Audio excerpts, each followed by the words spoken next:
mnavyofahamu, baada ya aliyekuwa mbunge wa Kigamboni kufariki akiwa mkurugenzi mteule wa Shirika la Afya Duniani kanda ya Afrika, basi Mheshimiwa Rais kipindi kile, ninyi nyote mlishiriki, alionyesha nia ya kwamba Tanzania bado tungeweza kushiriki katika huo mchakato, na kwa kweli lile alilokuwa amelisema wakati ule, basi sasa mchakato ule umekwenda, sasa umetimia, na maneno ya Mheshimiwa Rais ya kiti hicho kurejea Tanzania kimerejea, na sasa tumepata mkurugenzi wa Shirika la Afya Duniani kanda ya Afrika, Profesa Mohamed Yakub Janabi. Waheshimiwa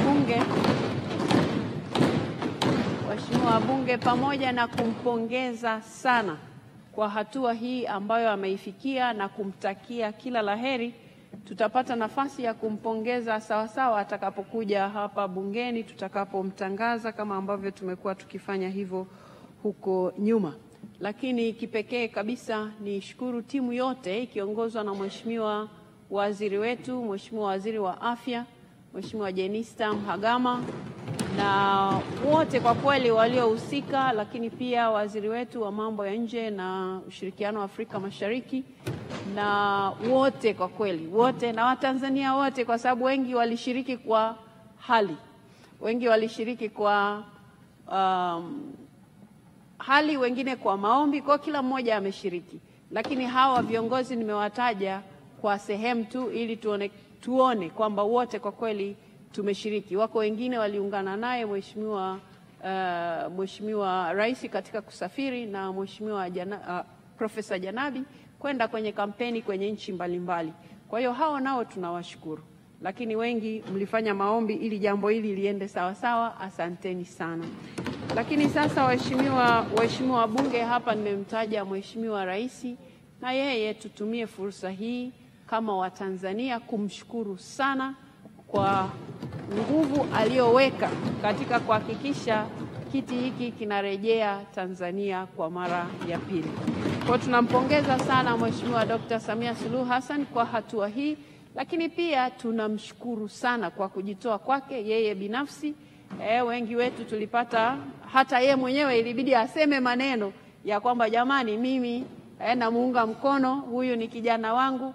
Na mmeona mwaka jana alifanya hatua ya ujasiri kabisa, akampa cheo ofisini kwake. Hicho nacho kimesaidia kwa kweli kwamba huyu ndiye mshauri wa Dr. Samia Suluhu Hassan kwenye eneo la afya hapa nchini. Kwa hiyo tunamshukuru sana Mheshimiwa Rais kwa namna ambavyo nafasi hizi zinapojitokeza, basi yeye mwenyewe anakuwa mbele kabisa kuhakikisha nchi yake inapata heshima.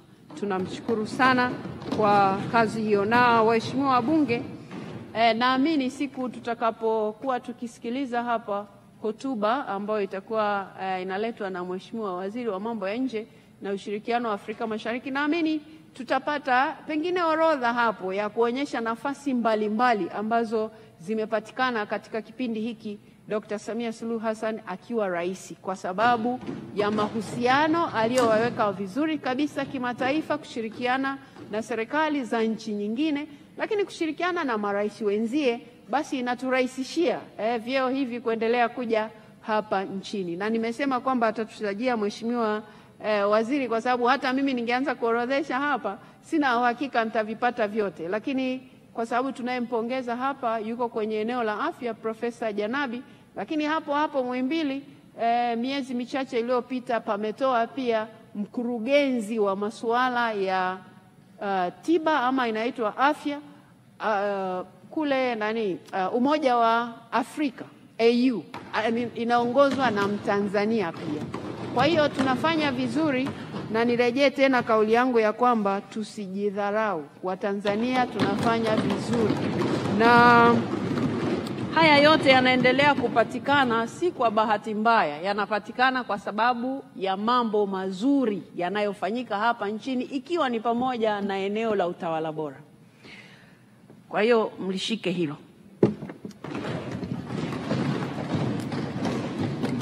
Nimesikia kicheko kimetoka mahali, lakini ndio hivyo. Yaani kwamba tuko vizuri kwenye utawala bora, ndio maana watu wetu wanaaminiwa kwenye hayo maeneo ambayo wanaweza kuongoza sehemu nyingine pia.